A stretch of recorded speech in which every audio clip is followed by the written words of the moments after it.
The Telltale Heart by Edgar Allan Poe. True. Nervous. Very, very dreadfully nervous I had been and am. But why will you say that I am mad? The disease had sharpened my senses, not destroyed, not dulled them.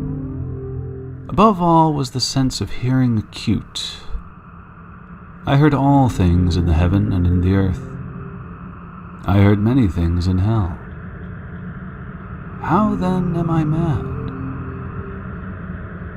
Hearken, and observe how healthily, how calmly I can tell you the whole story. It is impossible to say how first the idea entered my brain, but once conceived, it haunted me day and night. Object there was none, passion there was none. I loved the old man. He had never wronged me. He had never given me insult. For his gold I had no desire. I think it was his eye. Yes, it was this. He had the eye of a vulture, a pale blue eye with a film over it. Whenever it fell upon me, my blood ran cold, and so by degrees, very gradually, I made up my mind to take the life of the old man, and thus rid myself of the eye forever. Now, this is the point. You fancy me mad. Madmen know nothing. But you should have seen me. You should have seen how wisely I proceeded, with what caution, with what foresight, with what dissimulation I went to work. I was never kinder to the old man than during the whole week before I killed him. And every night, about midnight, I turned the latch of his door and opened it, oh, so gently. And then, when I had made an opening sufficient for my head, I put in a dark lantern, all closed, so that no light shone out. And then I thrust in my head. Oh, you would have laughed to see how cunningly I thrust it in. I moved it slowly, very, very slowly, so that I might not disturb the old man's sleep. It took me an hour to place my whole head within the opening so far that I could see him as he lay upon his bed. Would a madman have been so wise as this? And then, when my head was well in the room, I undid the lantern cautiously, oh, so cautiously, for the hinges creaked. I undid it just so much that a single thin ray fell upon the vulture eye. And this I did for 7 long nights, every night, just at midnight. But I found the eye always closed, and so it was impossible to do the work. For it was not the old man who vexed me, but his evil eye. And every morning, when the day broke, I went boldly into the chamber and spoke courageously to him, calling him by name in a hearty tone and inquiring how he has passed the night. So you see, he would have been a very profound old man indeed to suspect that every night, just at 12, I looked in upon him while he slept. Upon the 8th night, I was more than usually cautious in opening the door. A watch's minute hand moves more quickly than did mine. Never before that night had I felt the extent of my own powers, of my sagacity. I could scarcely contain my feelings of triumph. To think that there I was, opening the door little by little, and he not even to dream of my secret deeds or thoughts. I fairly chuckled at the idea, and perhaps he heard me, for he moved on the bed suddenly, as if startled. Now, you may think that I drew back, but no. His room was as black as pitch with the thick darkness, for the shutters were closed fastened, through fear of robbers. And so I knew that he could not see the opening of the door, and I kept pushing it on, steadily.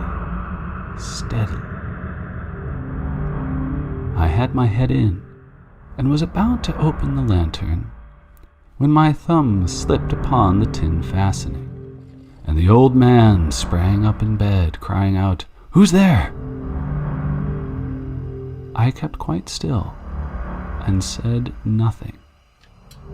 For a whole hour I did not move a muscle, and in the meantime I did not hear him lie down. He was still sitting up in the bed listening, just as I have done, night after night, hearkening to the death watches in the wall. Presently I heard a slight groan, and I knew it was the groan of mortal terror. It was not a groan of pain or of grief, oh no.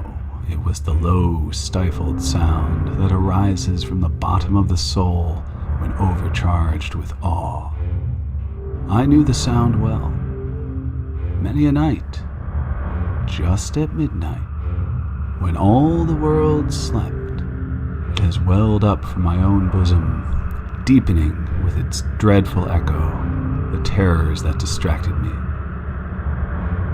I say, I knew it well.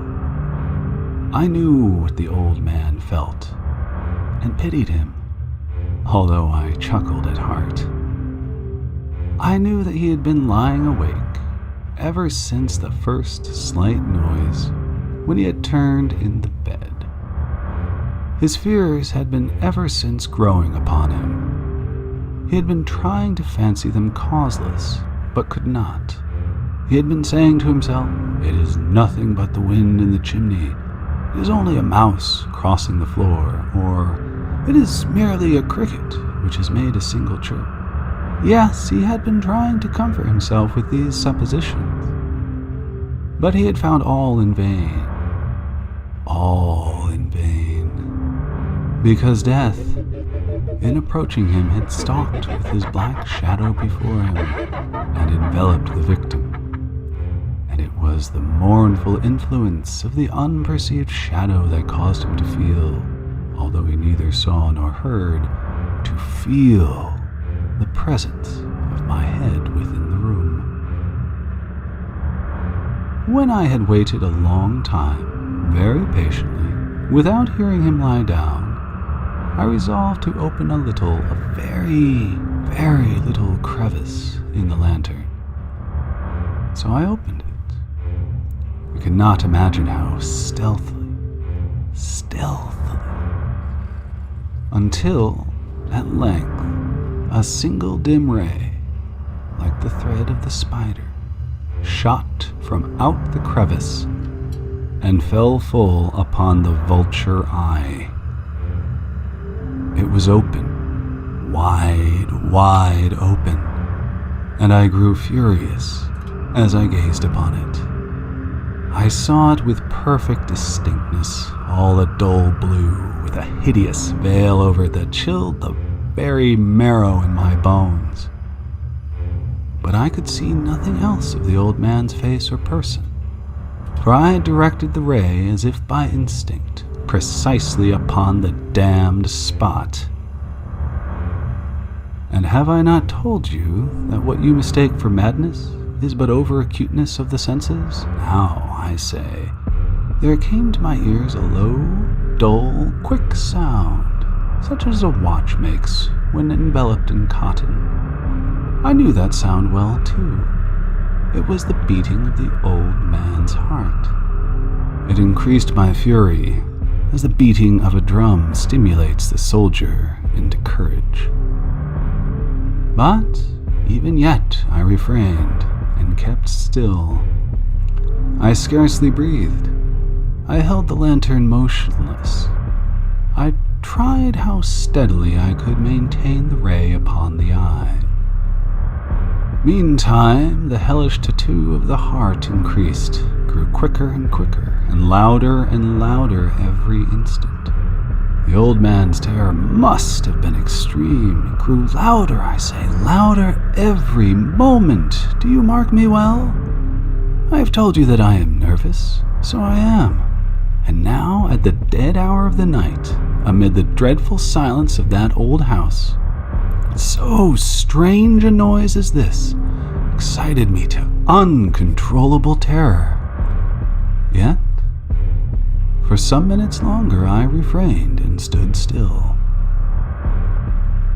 But the beating grew louder. I thought the heart must burst. And now a new anxiety seized me. The sound would be heard by a neighbor. The old man's hour had come. With a loud yell, I threw open the lantern and leaped into the room. He shrieked once only. In an instant, I dragged him to the floor and pulled the heavy bed over him. I then smiled gaily to find the deed so far done, but for many minutes, the heart beat on with a muffled sound. This, however, did not vex me. It would not be heard through the wall. At length, it ceased. The old man was dead. I removed the bed and examined the corpse. Yes, he was stone dead. Placed my hand upon the heart and held it there many minutes. There was no pulsation. He was stone dead. His eye would trouble me no more. If you still think me mad, you will think so no longer when I describe the wise precautions I took for the concealment of the body. The night waned, and I worked hastily, but in silence. First of all, I dismembered the corpse. I cut off the head, and the arms, and the legs. I then took up 3 planks from the flooring of the chamber and deposited all between the scantlings. I then replaced the boards so cleverly, so cunningly, that no human eye, not even his, could have detected anything wrong. There was nothing to wash out, no stain of any kind, no blood spot whatever. I had been too wary for that. A tub had caught it all. When I made an end of these labors, it was 4 o'clock, still dark as midnight. As the bell sounded the hour, there came a knocking at the street door. I went down to open it with a light heart, for what had I now to fear? There entered 3 men, who introduced themselves, with perfect suavity, as officers of the police. A shriek had been heard by a neighbor during the night. Suspicion of foul play had been aroused. Information had been lodged at the police office, and they, the officers, had been deputed to search the premises. I smiled, for what had I to fear? I bade the gentleman welcome. The shriek, I said, was my own in a dream. The old man, I mentioned, was absent in the country. I took my visitors all over the house. I bade them search well. I led them at length to his chamber. I showed them his treasures, secure, undisturbed. In the enthusiasm of my confidence, I brought chairs into the room and desired them here to rest from their fatigues, while I myself, in the wild audacity of my perfect triumph, placed my own seat upon the very spot beneath which reposed the corpse of the victim. The officers were satisfied. My manner had convinced them. I was singularly at ease. They sat, and while I answered cheerily, they chatted of familiar things. But ere long, I felt myself getting pale and wished them gone. My head ached, and I fancied a ringing in my ears. But still they sat, and still chatted.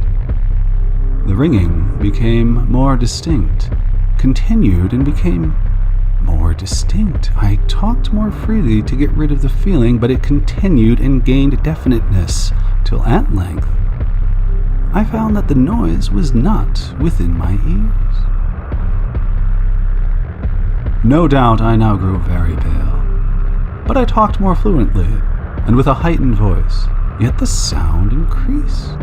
And what could I do? It was a low, dull, quick sound, much such a sound as a watch makes when enveloped in cotton. I gasped for breath, and yet the officers heard it not. I talked more quickly, more vehemently, but the noise steadily increased.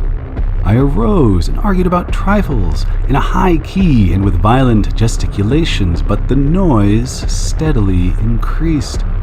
Why would they not be gone? I paced the floor to and fro with heavy strides, as if excited to fury by the observations of the men, but the noise steadily increased. Oh, God, what could I do?